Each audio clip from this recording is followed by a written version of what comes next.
جامعة سوق هراس على غرار باقي جامعات الوطن تتضمن 4 واجهات أساسية، وهي حاضنة الأعمال الجامعية، مركز تطوير المقاولاتية، مركز دعم متابعة التكنولوجيا والابتكار، ومخبر ودار الذكاء الاصطناعي.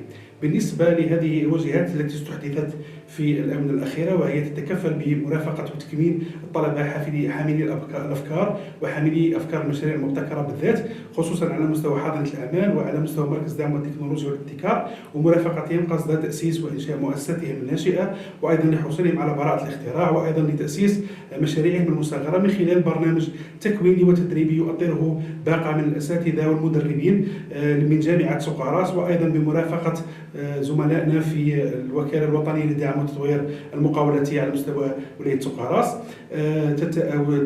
تحوز أو تتضمن العملية تاع التكوين على مستوى هذه الوجهات مجموعة من الدورات التكوينية التي تقام على مستوى الورشات التعليمية. أيضا تحوز الجامعة بحول الله وبفضله على مجموعة من الهياكل ربما البيداغوجية، وأيضا على مستوى أو على مجموعة من الهياكل البحثية على غرار مخبر الأحياء والكيمياء التي سيكون قيد الاستغلال في الأيام القادمة إن شاء الله. أيضا لدينا بحول الله مخبر الإلكترونيك والأردوينو على مستوى حاضنة الأعمال الجامعية. أيضا على مستوى مخبر الذكاء الاصطناعي عندنا مجموعة من القواعد خاصة لستاسيون دو كالكول، دونك حتى تساهم في تحفيز الطالب على إجراء بحوثه الميدانية، وأيضا على إنتاج وتجهيز البروتوتيب لمشروعه المقترح من خلال ربما هذه المعدات وهذه التجهيزات التي تتفانى ربما وزارة التعليم العالي بالدرجة الأولى والسيدة مديرة الجامعة بالدرجة الثانية على تجهيزها وتوفيرها للطالب بصفته اللبنة الأساسية التي من خلالها ربما سوف يدفع عجلة الاقتصاد على المستوى المحلي ولما لا على المستوى الوطني والدولي، من خلال أن يصبح الطالب عوضا من باحث على وظيفة إلى طالب ربما مقدم لوظيفة له ولباقي زملائه من المتخرجين. دونك من خلال هذا المنبر ندعو جميع الطلبة للتسجيل على مستوى هذه الواجهات لقصد الاستفادة من كل هذه الامتيازات وباقي الامتيازات الأخرى التي تتوفر عليها. بارك الله فيكم. بسم الله الرحمن الرحيم. مركز تطوير المقاولاتية لجامعة محمد شريف السعدية سوق هراس. هذه الواجهة الجامعية تعتبر أحد الواجهات الجامعية والتي يتمثل دورها الأساسي في التكوين والمرافقة والتحسيس. إذن كانت في السابق تعرف بدور المقاولاتية منذ 10 فبراير 2024، وفي ظل الاستراتيجية الجديدة لوزارة التعليم العالي والجزائر بصفة عامة أصبحت تسمى مراكز تطوير المقاولاتية.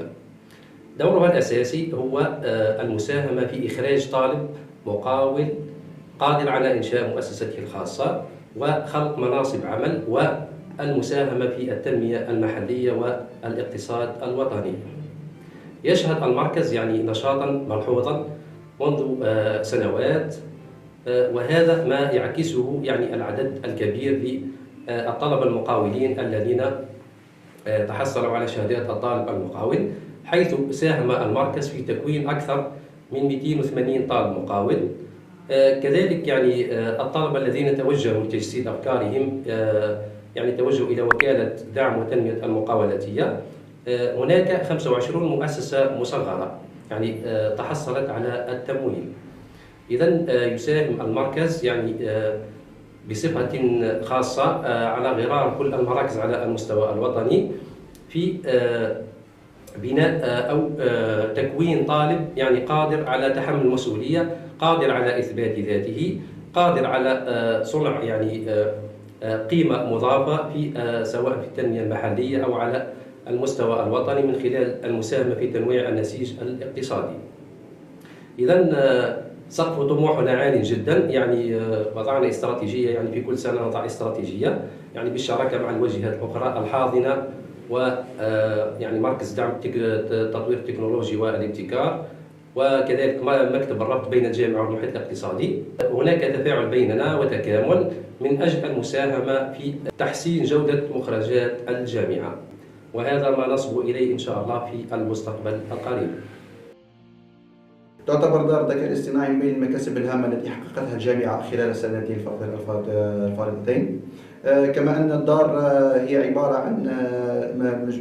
عن منتوج جهد إداري الذي تتمكن من التحصل على تجهيزات نووية راقية. تتمثل هذه التجهيزات في الحصول على 2 ستاسيون دو كالكول، لي ستاسيون دو كالكول دو هوت بيرفورمانس، إضافة إلى ان سيرفر اللي راح يكون في الخدمة إن شاء الله. كما تتوفر على إمكانيات بشرية من خلال تأطير بعض الطلبة وأساتذة الاختصاص.